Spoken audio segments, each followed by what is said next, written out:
Hi everyone, welcome to Chandan Logics. Hope all you guys are preparing well and staying safe at your home. Since we have started our online classes in this 1 year span of time, we have trained several thousands of students preparing for various competitive exams.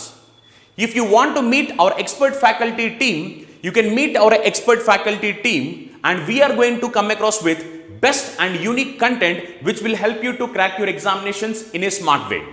We are going to teach each and every subject very clearly in detail. And we are going to come across with best and smart approaches which will help you to crack your examinations in very short span of time. Our expert faculty team is going to teach you each and every subject very clearly in detail. If you want, you can join our free foundation batch. This free foundation batch, you need not pay any money for this, and in this free foundation batch, you can meet our expert faculty team who are going to teach each and every subject very clearly in detail. If you have any doubts, you can contact us through these numbers, and we welcome you to be part of Chandan Logics. Thank you. Hi everyone, welcome back to Chandan Logics. ఈ రోజు మనం September 12 current affairs deal చేయబోతున్నాం.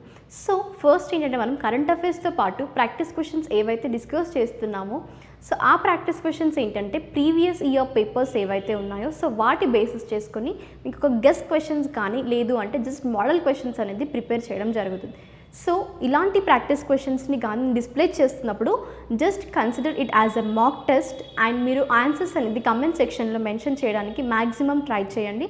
It will take only 5 to 10 minutes. Just ఒక test రాసిన విధంగా అనుకోండి. Online test ఎలాగా ఉంటుంది, క్వశ్చన్స్ విల్ బి డిస్ప్లేయింగ్, మీరు ఆన్సర్స్ అనేది మెన్షన్ చేయాలి. Easy clear, just options mention చేసినా సరిపోతుంది. Not about like total answer mention చేయాలని కూడా ఏదీ లేదు. అట్లీస్ట్ మీకు ఒక 5 minutes just for each question చదివి ఆప్షన్స్ చూసి మీరు ఆన్సర్ చేయడానికి just it will take 1 to 2 minutes, right? So అందుకోసమే ఫర్ ఆల్ ద క్వశ్చన్స్ ఎందుకోసం because and as well as ఇక్కడ ఏంటంటే చందన్ లాజిక్స్ నుండి వీక్లీ అనాలిసిస్ మీ కమెంట్ సెక్షన్స్ని బట్టి చేయడం జరుగుతుంది. And as well as every week అని ఫస్ట్ వీక్ అనౌన్స్ చేశారు. So in the same way second week కూడా నేమ్స్ అని అనౌన్స్ చేయడం జరుగుతుంది. Easy clear. And as well as మీకు ఒకవేళ కరెంట్ అఫైర్స్ యొక్క పీడిఎఫ్స్ కావాలి అంటే మీకు లైక్ ఎప్పుడైనా లీజర్ టైం ఉన్నప్పుడు ఒకసారి మళ్ళీ రివైజ్ చేసుకోవడం కోసము ఈవెన్ మీ దగ్గర కరెక్ట్ ప్రాపర్ నోట్స్ మీరు తీసుకోకపోయినా కూడా ఇలా ఏంటంటే టాపిక్స్ అన్నీ మీకు పీడిఎఫ్ ఫార్మాట్లో ప్రొవైడ్ చేయడం జరుగుతుంది. So try to download the PDFs of current affairs. మీరు లైక్ టెలిగ్రామ్ ఛానల్లో జాయిన్ అవుతే అందులో నుండి లైక్ మీరు daily basis current affairs PDFs అనేది ప్రొవైడ్ చేయడం జరుగుతుంది. And you can go through the Telegram channel and link కూడా మీకు డిస్క్రిప్షన్లో ప్రొవైడ్ చేస్తున్నాము. సో ఫస్ట్ మనం ప్రాక్టీస్ క్వశ్చన్స్కి వెళ్ళినట్టయితే whatever the topics discussed in our previous class. So first question ఏంటి మనకి బ్రిక్ సమ్మిట్ గురించి అనమాట. సో ఈ బ్రిక్ సమ్మిట్ అనేది వర్చువల్గా రీసెంట్గా 2021 జరిగింది. సో దీనికి మన ప్రైమ్ మినిస్టర్ మోడీ గారు దీన్ని చైర్ చేశారు ఈ సమ్మిట్ని. యాక్చువల్గా ఏంటంటే ఇప్పుడు మన క్వశ్చన్ ఏంటి ఇక్కడ ఎడిషన్ పైన. సో మరి ఈసారి సమ్మిట్ జరిగింది కదా, సో దాని యొక్క ఎడిషన్ అనేది ఏంటి? ఈజీ క్లియర్ అంటే ఇక్కడ మీరు ఫోకస్ చేయాల్సింది ఏంటి, ఈవెన్ న్యూమరికల్ టర్మ్స్ పైన కూడా. అంటే మీరు థియరిటికల్ ఎక్స్పెక్ట్ చేస్తారు మ్యాక్సిమం బ్రిక్ సమ్మిట్ అంటే ఓకే సంథింగ్ లైక్ అక్రానిమ్ గురించి కానీ లేదు అంటే అది ఎప్పుడు ఎస్టాబ్లిష్ ఇలాంటివి ఎక్స్పెక్ట్ చేస్తుంటారు. అలా కాకుండా ఇక్కడ మీకు ఏం రైజ్ చేశారు, న్యూమరికల్ బేస్డ్గా క్వశ్చన్ అనేది రైజ్ అయింది, రైట్? సో ఇది మనకి ఎన్నో ఎడిషన్ ఆఫ్ యాన్యువల్ ప్రోగ్రామ్ అంటున్నారు ఈ బ్రిక్ సమ్మిట్ అనేది. ఆప్షన్స్కి వెళ్ళినట్టయితే 12, 13, 15 or 11. సో నెక్స్ట్ ఏంటంటే మనకి ఇంపార్టెంట్ డేస్ అనమాట. సో ఎప్పుడు కానీ ఇంపార్టెంట్ డేస్ కాన్సెప్ట్ చేసినప్పుడు ఏంటి మనం చూడాల్సిన ఏరియాస్ ప్రతి క్లాస్లో నేను ఇక్కడ మీకు ఫోకస్ చేసి స్ట్రెస్ చేసి చెప్తున్నాను. ఎందుకోసము అంటే మేజర్గా ఇంపార్టెంట్ డేస్ నుంచి మీకు యూజువల్గా ఎలాంటి ఎగ్జామ్స్లో అయినా క్వశ్చన్ అనేది రైజ్ అవుతుంది. అందుకోసమే డేట్, థీమ్, ఆబ్జెక్టివ్ అని రిపీట్ చేస్తున్నాను. Easy clear. Next Himalayan Diwas కానీ హిమాలయన్ డే అని కూడా అంటాం, రైట్? సో అది మనకి ఎవ్రీ ఇయర్ యాన్యువల్గా ఏ డేట్ రోజు ఇన్ ద స్టేట్ ఆఫ్ ఉత్తరాఖండ్లో ఈ డే అనేది సెలబ్రేట్ చేస్తారనేది క్వశ్చన్ అనమాట. అండ్ దీని యొక్క ఆబ్జెక్టివ్ ఏంటి మనకి యాక్చువల్గా హిమాలయన్ దివాసి అంటే అక్కడ ఉన్న like to conserve the nature and ecosystem in that region. ఆ రీజియన్ ఏంటి మనకి Himalayan region. So to conserve the ecosystem this is the main objective అనమాట. అంటే ఒక అవేర్నెస్ క్రియేట్ చేయడం కోసము ఈ హిమాలయన్ డే ఆర్ హిమాలయన్ దివాస్ని ఎవ్రీ ఇయర్ సెలబ్రేట్ చేస్తారు. Then coming to the question ఏంటి అంటే మనకి ఇక్కడ ఏ డేట్ రోజు యాక్చువల్గా ఈ డేని సెలబ్రేట్ చేస్తారు. మూవింగ్ టు ద ఆప్షన్స్ ఏంటి మనకి 9th September, 8th September, 7th September, 10th or 11th September. Next క్వశ్చన్కి వెళ్ళినట్టయితే రీసెంట్గా which of the following become first country to adopt bitcoin as a national currency. So మనకు తెలిసిందే bit coin అంటున్నాం. యాక్చువల్గా bit coin అనేది ఏంటి, మనకు ఒక డిజిటల్ కరెన్సీ అని చెప్పుకోవచ్చు and we call it as a cryptocurrency, right. So ఇక్కడ దీన్ని కంట్రోల్ చేసేది ఏంటి మనకి, డిమాండ్, రైట్. సో ఒకవేళ డిమాండ్ అనేది ఎక్కువ ఉంటే price of what we can say bitcoin అనేది ఇంక్రీజ్ అవుతుంది యూజువల్గా. అంటే ఇక్కడ డిమాండ్కి ఇంకా ప్రైస్కి ఏంటి డైరెక్ట్ రిలేషన్షిప్ అనేది ఉంది, right. So this is the relationship between, అంటే ఎవరు కంట్రోల్ అంటే ఇక్కడ సప్లై డిమాండ్ని బట్టి ప్రైస్ అనేది కంట్రోల్ అవుతుంది బిట్ కాయిన్ది. క్లియర్ కదా. సో ఇప్పుడు ఈ బిట్ కాయిన్ ఏంటంటే నేషనల్ కరెన్సీగా, ఒక క్లూ కూడా ఇస్తాను, మనకి ఇక్కడ ఆప్షన్స్లో ఉన్న కంట్రీస్ ఏవైతే ఉన్నాయో ఆ కంట్రీస్కి ఏంటంటే బిట్ కాయిన్తో పాటు యునైటెడ్ స్టేట్ డాలర్ కూడా నేషనల్ కరెన్సీగా ఉంది. Okay, so these are the 2 national కరెన్సీస్గా ఇప్పుడు ప్రస్తుతం ఒక కంట్రీ అనేది అడాప్ట్ చేసింది. యాక్చువల్గా ఏ మంత్లో అంటే మనకి జూన్ మంత్లో ఒక డెసిషన్ తీసుకుంది, లైక్ ఒక లీగల్ కరెన్సీగా యాక్సెప్ట్ చేశారు దేన్ని, బిట్ కాయిన్ని. సో ఇప్పుడు సేమ్ కంట్రీ ఏదైతే ఉందో ఆ సేమ్ కంట్రీ ఇప్పుడు నేషనల్ కరెన్సీగా బిట్ కాయిన్ని అడాప్ట్ చేసుకుంది. అట్లీస్ట్ ఈ క్లూస్తో అయినా మీరు ఆన్సర్ని కమెంట్ సెక్షన్లో మెన్షన్ చేయండి. నెక్స్ట్ ఏంటంటే మనకి అపాయింట్మెంట్స్ నుంచి. సో అపాయింట్మెంట్స్ నుండి మనకి మేజర్గా రైస్ అవ్వే క్వశ్చన్స్ ఎలా ఉంటున్నాయి, ఐదర్ సడన్ పర్సన్ అపాయింట్ అయిన పర్సన్ నేమ్ కానీ, ఓకే, లేదు అన్నప్పుడు ఏంటి సడన్ ఆర్గనైజేషన్కా, ఎలాంటి ఇన్స్టిట్యూషన్కా, సడన్ కంపెనీకా, సో దేనికి అపాయింట్ అయ్యారు అనేది క్వశ్చన్. ఆర్ ఎల్స్ ఏంటంటే స్టాటిక్ పార్ట్ అనమాట. సపోజ్ ఒక ఇన్స్టిట్యూట్ కానీ ఆర్గనైజేషన్ కానీ కంపెనీ ఉంది, అది ఎస్టాబ్లిష్ అయిన ఇయర్ కానీ దాని యొక్క హెడ్ క్వార్టర్స్ కానీ ఇలాంటి స్టాటిక్ పార్ట్ అడుగుతుంటారు. సడన్ ఓకే ఫినిష్ అయిపోయింది. Next moving to person. ఇప్పుడు పర్సన్ గురించి ఎలాంటి క్వశ్చన్స్ అడుగుతుంటారు, పర్సన్ యొక్క హిస్టారికల్ బ్యాక్గ్రౌండ్ అనమాట. తను ప్రీవియస్గా ఏమైనా అచీవ్మెంట్స్ చేశారా, అంటే సడన్ స్పెసిఫిక్ కేటగిరీస్ తను ఆ పర్సన్ ఆల్రెడీ ఉన్నారా, సడన్ అంటే ఏదైనా ఆఫీస్ హోల్డ్ చేస్తున్నారా కరెంట్గా, దాని తర్వాత బేసిస్ ఆన్ దాట్ ఓన్లీ ఇప్పుడు రీసెంట్గా దీనికి అపాయింట్ అయ్యారా, ఇలాంటి క్వశ్చన్స్ అనమాట. అంటే historical background of person and static part regarding certain institute, organization or company.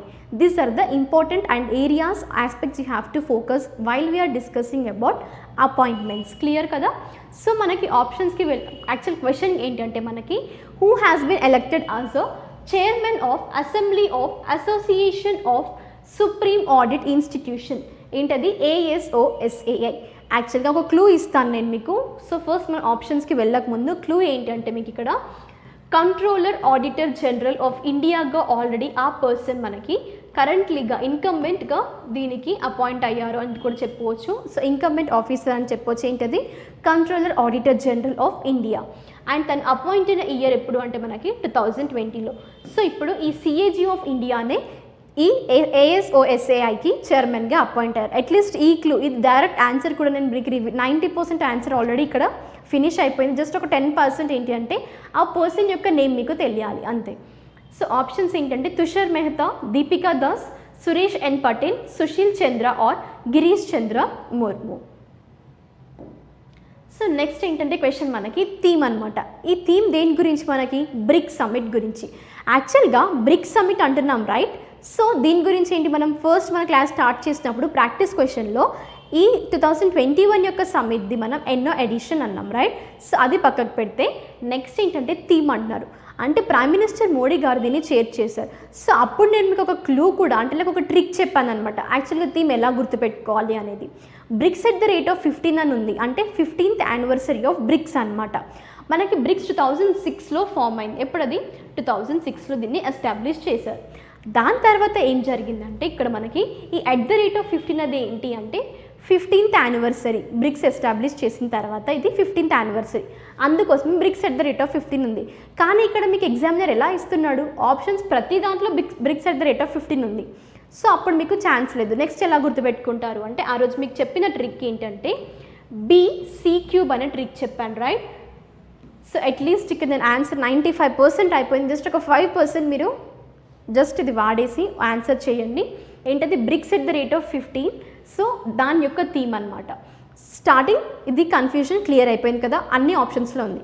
Next okay, ఇది కన్సిడర్ చేయకండి. నెక్స్ట్ కన్సిడర్ చేయాల్సిన ట్రిక్ ఏంటి, మీరు ఇక్కడ BCQ అనే దాంతో at least try to mention the exact answer in comment section. I'm expecting all of you ఈ ఆన్సర్కి correct answer mention చేస్తారు అని. బికాస్ ఇక్కడ 95% ఆన్సర్ అనేది రివీల్ అయిపోయింది. జస్ట్ క్లూలా కాకుండా as a part of answer ఇక్కడ చెప్పేశాను. మీకు ట్రిక్ కూడా గుర్తుపెట్టుకోండి అని జస్ట్ ఒక ఆప్షన్ నాకు మెన్షన్ చేయండి సరిపోతుంది. సో దీంతో మన ప్రాక్టీస్ సెషన్ అనేది ఫినిష్ అయిపోయింది. ఇప్పుడు ఏంటంటే మనం డిస్క్రిప్టివ్ సెషన్లోకి వెళ్దాం. సో ఈ డిస్క్రిప్టివ్ సెషన్లో ఏంటంటే మనం ఫస్ట్ కవర్ చేయబోయే టాపిక్ ఏంటంటే మనకి ఇంటర్నేషనల్ అఫైర్స్కి సంబంధించిన టాపిక్. సో ఈ ఇంటర్నేషనల్ అఫైర్స్లో ఏంటంటే ఫస్ట్ టాపిక్ వచ్చేసి మనకి లెబనాన్ కంట్రీ గురించి. ఏంటి ఆ కంట్రీ? లెబనాన్ కంట్రీ అనమాట. సో మరి మనకి ఈ లెబనాన్ కంట్రీ అనేది ఏంటి, యాక్చువల్గా ఎక్కడ ఉంటుంది అంటే this is a country in western Asia. Or else మనం నార్మల్గా ఏంటంటే ఇంటర్నేషనల్గా చూసుకున్నట్టయితే this is present in middle east అనమాట. సో ఇది వెస్టర్న్ ఏషియాలో కంట్రీ అనమాట. ఇప్పుడు ఏంటంటే యాక్చువల్గా 2020లోనే ఈ కంట్రీ యొక్క ప్రైమ్ మినిస్టర్ రిజైన్ చేశారు. సో ఒక 13 months లాంగ్ వెయిట్ తర్వాత మళ్ళీ ఇప్పుడు న్యూ ప్రైమ్ మినిస్టర్ని అపాయింట్ చేసిన కంట్రీ ఏంటది మనకి లెబనాన్. ప్రస్తుతం న్యూస్లో ఉంది. ఓకేనా? సో ఇప్పుడు మనం మరి ఆ పర్సన్ ఎవరు, యాక్చువల్గా ఎవరిని అపాయింట్ చేశారు న్యూ ప్రైమ్ మినిస్టర్గా అంటే richest person of that country అనమాట.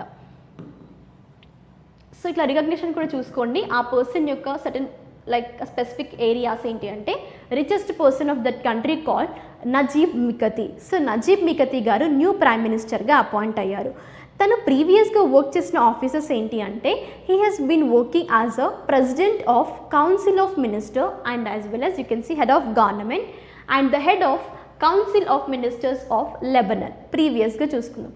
దెన్ యాక్చువల్గా మరి ఇప్పుడు లెబనాన్ కంట్రీ గురించి మాట్లాడుతున్నప్పుడు అక్కడ కూడా సేమ్ మన లైక్ ఏంటంటే ఎవ్రీ కంట్రీలో సేమ్ ప్రొసీజర్ ఉంటుంది. ప్రైమ్ మినిస్టర్ని ఎవరు అపాయింట్ చేస్తారు, ఎవరు రిమూవ్ చేస్తారో అనేది క్వశ్చన్ రైజ్ అవ్వాలి మీ మైండ్లో, right?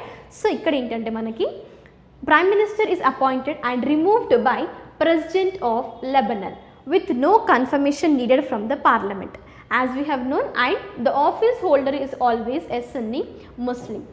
Then current prime minister ఎవరైతే ఉన్నారో నజీబ్ మికతి గారు తన ఆఫీస్ తీసుకుంది ఎప్పుడు హోల్డ్ చేసింది అంటే మనకి having taken office on 10th September 2021 అనమాట. మరి ప్రీవియస్గా రిజైన్ చేసిన ప్రైమ్ మినిస్టర్ నేమ్ వచ్చేసి మనకి హసన్ దయాబ్ గారు. తను రిజైన్ చేసింది ఎప్పుడంటే August 10th of 2021 August 10th కూడా ఎవరు అపాయింట్ అవ్వాలి, 12 months ఫినిష్ అయిపోయి. దాని తర్వాత నెక్స్ట్ ఇప్పుడు ఏమంది మనకి సెప్టెంబర్, అంటే 13 months September 10th ఇప్పుడు న్యూ ప్రైమ్ మినిస్టర్ అపాయింట్ అయ్యారు లెబనాన్ కంట్రీకి. ఇది ప్రస్తుతం మనకి కరెంట్ అఫైర్లో ఉందన్నమాట. సో నెక్స్ట్ ఏంటంటే ఇండియా ఇంకా జపాన్ రిలేషన్. మనం ఇండియా జపాన్ రిలేషన్ గురించి మనం ప్రీవియస్ క్లాస్లో కూడా డిస్కస్ చేసాము. మేజర్గా ఇక్కడ ఏంటంటే మ్యారిటైమ్ ఎక్సర్సైజ్ ఏదైతే ఉంటుందో, సో మనం ఏంటంటే వీ హ్యావ్ డిస్కస్డ్ అనమాట మన క్లాసెస్లో చాలాసార్లు. ఏంటది? జిమ్ఎక్స్ అనమాట, జపాన్ ఇండియా మ్యారిటైమ్ ఎక్సర్సైజ్ గురించి కూడా. అంటే ఇలాంటి కొన్ని రిలేషన్స్ అనేవి ఇండియాకి ఇంకా జపాన్ మధ్యలో ఉన్నాయి. Even military to military exercise conduct చేస్తుంది బోత్ కంట్రీస్ అనమాట. ఎందుకోసము? వాటి యొక్క సింబలైజింగ్ ఏంటది, వాటి మధ్యలో ఉన్న ఒక రిలేషన్షిప్, బైలాటరల్ రిలేషన్షిప్ని మనకి ఇక్కడ సింబలైజ్ చేస్తున్నాయి. అంటే ఈ ఎక్సర్సైజ్ ద్వారా మిలిటరీ టు మిలిటరీ ఎక్సర్సైజెస్ కానీ, నావల్ ఎక్సర్సైజ్ కానీ, ఎయిర్ ఫోర్స్ ఎక్సర్సైజ్ కానీ ఇలా బోత్ కంట్రీస్ అనేవి మేజర్గా కండక్ట్ చేస్తున్నాయి. సో దాంట్లో భాగంగానే ఇప్పుడు మనకి ఉన్న కరెంట్ అఫైర్ ఏంటంటే ఇండియా ఇంకా జపాన్ అనేది 6th మ్యారిటైమ్ అఫైర్స్ డైలాగ్ అనేది September 10th 2021 రోజు వర్చువల్గా దీన్ని కండక్ట్ చేశారు. క్లియర్ కదా? సో యాక్చువల్గా మరి మేజర్గా ఈ డైలాగ్లో వాళ్ళు ఇన్వాల్వ్ చేసిన డిస్కషన్స్ ఎలాంటివి అంటే, so involved in exchanges on developments in areas of regional cooperation activities కానీ, మ్యారిటైమ్ సెక్యూరిటీ ఎన్విరాన్మెంట్ కానీ, and as well as opportunities అనమాట, cooperation between both the countries. మేజర్గా ఏ రీజియన్లో అంటే మనకి ఇక్కడ ఇండో పసిఫిక్ రీజియన్ అనమాట. సో ఇక్కడ బోత్ కంట్రీస్కి ఒక కామన్ ఇంట్రెస్ట్ కానీ ఒక కామన్ లైక్ థ్రెట్ అని చెప్పుకోవచ్చు. ఇండో పసిఫిక్ రీజియన్లో మేజర్గా ఎవరి ద్వారా వీళ్ళకి ఎక్కువగా ప్రాబ్లమేటిక్ అవుతుంది, అక్కడ ఛాలెంజ్గా అవుతుంది అంటే చైనాస్ డిప్లొమసీ అనమాట. ఏంటది? మేజర్గా ఇక్కడ ఉన్న థ్రెట్ ఏంటి? China's diplomacy.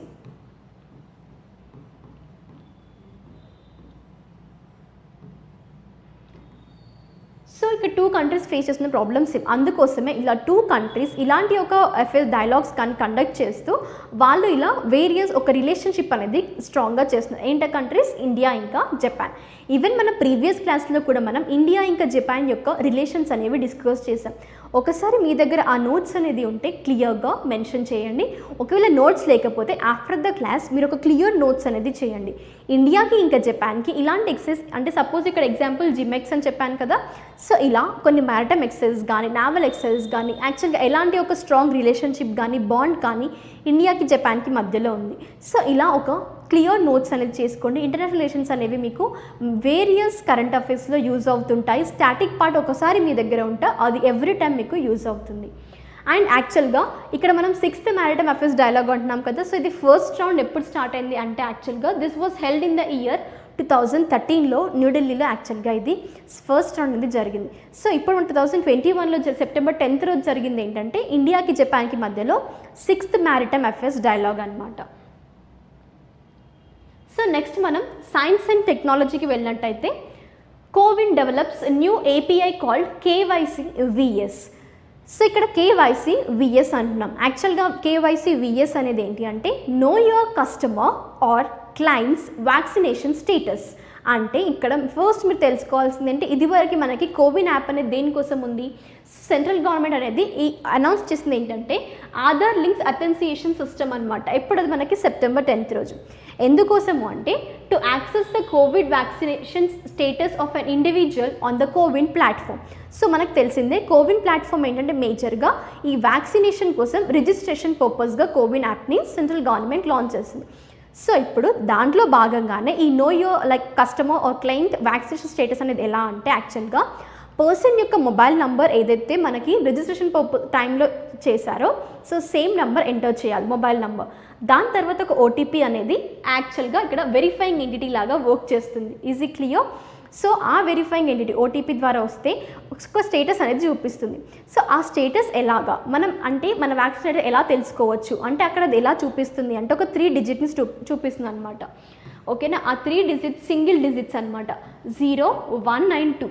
సో ఇక్కడ మనకి 0 చూపిస్తుంది అంటే మన వ్యాక్సినేషన్ స్టేటస్ ఏంటి అంటే ఇక్కడ నాట్ వ్యాక్సినేటెడ్ అని. ఓకే, దెన్ అది ఒకవేళ digit 1 చూపిస్తే ఆ ఇండివిజువల్ అంటే మొబైల్ నెంబర్ ఎంటర్ చేసాం కదా, సో దాన్ని బేసిస్ చేసుకొని అనమాట 1 చూపిస్తే ఇక్కడ ఏంటంటే పార్షియల్లీ వ్యాక్సినేటెడ్ అనమాట.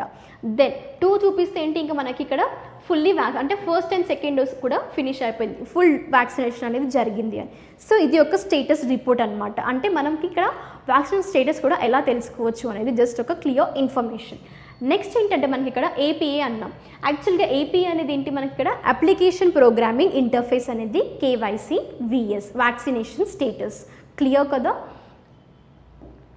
నెక్స్ట్ మనం ఎన్విరాన్మెంట్ కరెంట్ అఫైర్స్కి వెళ్ళినట్టయితే world's largest plant to suck CO2 from air starts in Iceland. ఎక్కడ అది మనకి ఐస్లాండ్లో. సో ఇక్కడ ఐస్లాండ్ అంటున్నాం కదా, సో వరల్డ్లోనే లార్జెస్ట్ ప్లాంట్ అంటున్నాం. ఎందుకోసము ఈ CO2 ఏదైతే ఉందో ఎయిర్లో మేజర్గా ఏంటంటే మనకి కార్స్ నుంచి కానీ గ్యాస్ లైక్ వెహికల్స్ నుంచి కానీ ఎమిషన్ అవుతుంది లైక్ గ్యాస్ CO2. సో ఈ కార్బన్ డైఆక్సైడ్ని తీసుకొని దీన్ని దేనికి కన్వర్ట్ చేస్తుంది యాక్చువల్గా ఎలా యూస్ఫుల్ మరి ఈ లార్జెస్ట్ ప్లాంట్ అంటున్నారు కదా, this is converting CO2 from air into rocks. ఏంటది ఒక రాక్గా మారుస్తుంది అనమాట. ఓకేనా, దెన్ మరి ఈ ప్లాంట్కి వాళ్ళు నేమ్ ఇచ్చింది ఏంటంటే ఓర్కా అనే నేమ్ అనేది కన్సిడర్ చేశారు. అదొక ఐస్లాండిక్ వర్డ్ అనమాట. ఓర్కా యొక్క మీనింగ్ ఏంటి అంటే ఎనర్జీ. ఎందుకోసం ఎంత ఎనర్జీ కావాలి అంటే CO2ని ఒక రాక్ కన్వర్ట్ చేయడానికి. అందుకోసమే ఈ ప్లాంట్కి ఒక రికగ్నిషన్ అంటే ఒక నేమ్ అనేది కన్సిడర్ చేశారు. దెన్ ఇప్పుడు ఈ ప్లాంట్ యొక్క ఫీచర్స్ ఏంటి మరి వరల్డ్ లార్జెస్ట్ ప్లాంట్ అంటారు. యాక్చువల్గా ఎలా వర్క్ చేస్తుంది అంటే ఇందులో you can see like 4 units అనేవి ఉంటాయన్నమాట ఈ ప్లాంట్లో. చూడొచ్చు ఇక్కడ మీరు అందులో 2 మెటల్ బాక్సెస్ ఉంటాయి. ఓకే, ఈ 4లో ఆ మెటల్ బాక్సెస్ ఏంటంటే సిమిలర్గా కంటైనర్స్ లాగా ఉంటాయి. మనం ఈవెన్ మ్యాటర్ ట్రాన్స్పోర్ట్కి కంటైనర్స్ యూజ్ చేస్తుంటారు కదా, వాటిలాగానే ఉంటాయి అన్నమాట. మళ్ళీ అందులో ఏంటంటే మనకి లైక్ ఫ్యాన్స్ ఉంటాయి. ఇప్పుడు మనం లైక్ స్మోక్ టవర్స్ డిస్కస్ చేసామా, సో అక్కడ ఏంటి మనకి ఫ్యాన్స్ ఉంటాయి, అందులో CO2 కలెక్ట్ చేసుకొని ఎయిర్ ఫిల్టర్ చేసి ఇస్తుంది అన్నాం కదా. సో సేమ్ వేలో కానీ ఇంకా కొంచెం ప్రొసీజర్ ఎక్కువ అనమాట. ఇక్కడ ఏంటది ఇక్కడ ఫ్యాన్స్ ఉంటాయి కదా, అవి CO2ని క్యాప్చర్ చేసుకుంటాయి ఎయిర్ నుండి. తర్వాత ఈ ఫ్యాన్స్ నుండి అంటే ఇక్కడ మనకి కలెక్టర్స్ ఉంటాయి అన్నమాట. ఆ కలెక్టర్స్లో ఏంటంటే ఫిల్టర్ మెటీరియల్ అనేది ఉంటుంది. సో వన్స్ ఈ ఫిల్టర్ మెటీరియల్ అనేది ఇన్సైడ్గా ఫిల్ అయిన తర్వాత ఇది ఏం చేస్తుందంటే టెంపరేచర్ అనేది ఇక్కడ రైజ్ చేస్తుంది, టెంపరేచర్ రైజ్ అవుతుంది. ఓకే, సో కలెక్టర్స్ ఫిల్ అయిన తర్వాత టెంపరేచర్ రైస్ అవి ఎయిర్ మొత్తం రిలీజ్ చేసేసి ఓన్లీ ఒక స్పెసిఫిక్ గ్యాస్ని కలెక్ట్ చేసుకుంటుంది అనమాట ఇందులో ఈ కలెక్టర్స్ కానీ ఫిల్టర్ మెటీరియల్స్లో కానీ. తర్వాత దిస్ టెంపరేచర్ రైజ్ అయిన నెక్స్ట్ డే ఇందులో like this will be mixed with water. ఆ తర్వాత ఇంకా గ్యాస్ ఇక్కడ వాటర్ మిక్స్ అయిన తర్వాత then like basaltic salt rock. Okay, so ఇక్కడ ఫామ్ అయ్యేది మనకి ఏంటి లాస్ట్ ప్రాసెస్లో రాక్ అనమాట. అంటే CO2 నుండి రాక్కి కన్వర్ట్ చేసి ఒక లార్జెస్ట్ ప్లాంట్ని రీసెంట్గా ఐస్లాండ్లో వాళ్ళు స్టార్ట్ చేశారు. ఇది ఒక step towards and acting as significance ఏంటి మరి ఈ ప్లాంట్ది అంటే this is a major tool which will be helpful for against you can see and a step towards a climate change. So ఇది ఈ ప్లాంట్ యొక్క సిగ్నిఫికెన్స్ అంటే దీన్ని ఏర్పాటు చేయడం కోసం CO2 క్యాప్చరింగ్ ప్లాంట్ అనమాట. ఇది క్లియర్ కదా. సో నెక్స్ట్ కాన్సెప్ట్కి వెళ్ళినట్టయితే ఇంపార్టెంట్ డేస్. సో ఇక్కడ ఇంపార్టెంట్ డే ఏంటంటే మహాకవి డే అనమాట. తమిళనాడు గవర్నమెంట్ ఏదైతే ఉందో ఈ మహాకవి డే సెలబ్రేట్ చేయడం కోసం ఒక స్టార్ట్ చేశారు. సో అదేంటంటే లైక్ ఆబ్జెక్టివ్ ఏంటి మరి రికగ్నిషన్ ఎవరి కోసము అంటే to observe Subrahmanya Bharati's death anniversary. So ఇక్కడ సుబ్రహ్మణ్యం భారతి అంటున్నాం. యాక్చువల్లీ ఫస్ట్ తన గురించి తెలుసుకోవాలి అంటే he is a fire brand poet, freedom fighter అనమాట. And well known and famously known as Mahakavi. అందుకోసమే ఆ డేకి మహాకవి డేగా కన్సిడర్ చేశారు. అండ్ తను ఏంటంటే తమిళ్ పోయెట్ అండ్ రైటర్ అని కూడా చెప్పుకోవచ్చు. And as well as he is a pioneer in Tamil in modern Tamil poetry. అంటే first person to set in this modern Tamil పోయెట్రీలో పయోనీర్ అంటుంటారు. First person set in sudden specific area కానీ field కానీ అంటే ఆ పర్సన్స్ని పయోనీర్ అంటారు. సో తను ఈ మోడర్న్ తమిళ్ పోయెట్రీలో ఫస్ట్ పర్సన్ అనమాట సెటిల్ అయిన పర్సన్. సో ఇప్పుడు ఏంటంటే మరి ఏ డేట్ రోజు సెలబ్రేట్ చేస్తారు ఈ మహాకవి డే అంటే సెప్టెంబర్ 11th. మరి సెప్టెంబర్ 11th ఎందుకు కన్సిడర్ చేశారు? Because this is death anniversary అనమాట సెప్టెంబర్ 11th అనేది. అండ్ మేజర్గా ఇప్పుడు తమిళనాడు గవర్నమెంట్ ఇలాంటి ఒక ఐడియా ఎందుకు తీసుకొచ్చింది అంటే 2021 అనేది తన 100th డెత్ యానివర్సరీని మార్క్ చేస్తుంది. ఏంటది 2021 అనేది 100th death anniversary of the పోయెట్ది మార్క్ చేస్తుంది. ఓకే, సో ఇప్పుడు మనం పోయెట్ గురించి వెళ్ళినట్టయితే హీ ఈజ్ లైక్ సుబ్రహ్మణ్యన్ గారు మేజర్గా వర్క్ చేసిన కొన్ని ఏరియాస్ చూసుకున్నట్టయితే హీఈస్ ఇండిపెండెంట్ యాక్టివిస్ట్ అని చెప్పుకోవచ్చు. And as well as he has worked for like women emancipation and as well as against the child marriages. So these are the main areas అని చెప్పొచ్చు. And as తన contribution కానీ so ఇలాంటి major area తన వర్క్ని recognise చేస్తూ ఆ person యొక్క డెత్ యానివర్సరీని మహాకవి డేగా తమిళనాడు గవర్నమెంట్ డిసైడ్ చేసింది. అండ్ ఇందులో భాగంగా ఏంటంటే ఫర్ నెక్స్ట్ 1 year కొన్ని ఈవెంట్స్ కానీ ప్రోగ్రామ్స్ కానీ వాళ్ళు కండక్ట్ చేయబోతున్నారు. ఈవెంట్ లైక్ ఏంటంటే కొన్ని కాంపిటీషన్స్ అనమాట స్టూడెంట్స్కి ఎక్కడ కాలేజ్ లెవెల్ కానీ స్కూల్ లెవెల్ కానీ స్టూడెంట్స్కి ఏంటంటే యంగ్ పోయెట్ అవార్డ్ అనేది ఇస్తూ వాళ్ళకి ఏంటంటే ఇలా కొన్ని కాంపిటీషన్స్ కండక్ట్ చేస్తున్నారు. And even like 1 lakh rupees కూడా ఇలాంటి ప్రోగ్రామ్స్లో వాళ్ళు ప్రైజెస్గా అనౌన్స్ చేశారు. ఏంటది మనకి తమిళనాడు గవర్నమెంట్. దెన్ అందులో భాగంగానే ఈ ఉమెన్ లైవ్లీహుడ్ మిషన్ ఏదైతే ఉందో దాన్ని రీనేమ్ చేయబోతున్నారు after Bharathiyar. And this scheme is implemented by the rural development department అనమాట. సో నెక్స్ట్ మనం స్టేట్ కరెంట్ అఫైర్స్లోకి వెళ్ళినట్టయితే మనం ప్రీవియస్ క్లాస్లో already Gujarat chief minister resign చేశారనే ఒక కరెంట్ అఫైర్ డిస్కస్ చేసాం. అందులో మనం ఏంటంటే చీఫ్ మినిస్టర్కి సంబంధించిన స్టాటిక్ పార్ట్ అంటే చీఫ్ మినిస్టర్ టర్మ్ ఏంటంటే ఫిక్స్డా or else not, right? And as well as అక్కడ ఆర్టికల్ ఏదో డీల్ చేసాం మనం article 164 which will be dealing with chief minister, right? And as well as తను ఎవరు అపాయింట్ చేస్తారు అండ్ మెజారిటీ బేస్ చేసుకున్న ఆర్ ఎల్స్ నాట్. సో ఇలాంటి కొన్ని క్వశ్చన్స్కి మీకు ఆన్సర్స్ కావాలి అంటే previous class 11th September class అనేది రిఫర్ చేయండి. అందులో complete static part of chief మినిస్టర్ది కవర్ అయింది. So once you go through that if you are not aware of about the static part regarding chief minister appointment. So ఇప్పుడు ఏంటంటే మనం already discuss చేసింది ఏంటి రిజైన్ అయిన తర్వాత రిజిగ్నేషన్ సబ్మిట్ చేసిన తర్వాత సెప్టెంబర్ 12th రోజు 3 PM తర్వాత ఏమన్నాము సో న్యూ చీఫ్ మినిస్టర్ని అనౌన్స్ చేయబోతుందని చెప్పాము. సో ఇప్పుడు ప్రస్తుతం అవేట్ అనేది డన్ అయిందనమాట. సో ఏంటి మనకి ఇక్కడ Bhupendra Patel elect as a new chief minister of Gujarat అనమాట. ఓకే, సో ఇప్పుడు మనకి చీఫ్ మినిస్టర్ ఆఫ్ గుజరాత్ అంటే ఎవరు? భూపేంద్ర పటేల్. సో తన యొక్క జస్ట్ ఏంటంటే కొంచెం ఇంపార్టెంట్ పాయింట్స్ కానీ ఒకవేళ మీకు ఇంకా ఇన్ఫో గ్యాదర్ చేసుకోవాలి అనుకుంటే ఈవెన్ ఇక్కడ ఇమేజ్లో కూడా ఉంది. So you can like know about the person Bhupendra Patel. రీసెంట్గా గుజరాత్కి సీఎం అయిన పర్సన్ గురించి కొన్ని పాయింట్స్ చూసుకోండి ఇక్కడ. Like he is an MLA from Ghatlodia constituency కానీ. ఓకే, సో లైక్ తన యొక్క హిస్టరీ కానీ ఏదైనా కావాలి అనుకుంటే if you want to take the notes you can take from this image. ఇక్కడ అంటే ఇమేజెస్ మీకు ఇక్కడ ఇన్సర్ట్ చేస్తున్నాము అంటే వాటికి ఒక స్పెసిఫికేషన్ అనేది ఉంది, అందులో కొంత ఇన్ఫర్మేషన్ అనేది మీకు ప్రొవైడ్ చేయడం కోసం ఈవెన్ ఇమేజెస్లో కూడా అంటే మొత్తం పారాగ్రాఫ్స్ కానీ ఇలా మీకు సెంటెన్స్లో కవర్ అవ్వకుండా జస్ట్ ఇమేజెస్లో చూస్తే ఏంటంటే జస్ట్ ఈజీగా గుర్తుపెట్టుకుంటారు కదా, అందుకోసమే ఇమేజెస్ కూడా ఇక్కడ మేము ఇస్తున్నాం. So try to use every opportunity. Then ఏంటంటే ఇక్కడ మనకి first time legislator Bhupendra Patel గారు, అతని ఏజ్ ఎంత అంటే 59 years old అనమాట. So he's a former chief minister and current Uttar Pradesh governor Anandiben Patel was on September 12th elected to be a new chief minister of Gujarat. Then ఏంటంటే ఇక్కడ యునానిమస్గా ఎలెక్ట్ అయింది BJP legislature party leader Bhupendra Patel, first time MLA and is known as a soft spoken worker of party and as well as తన ఏంటంటే తన వేయప్ అనమాట ఇందులో ఈ స్టేట్ పాలిటిక్స్ ఏవైతే ఉన్నాయో అంటే మున్సిపాలిటీ లెవెల్ నుంచి.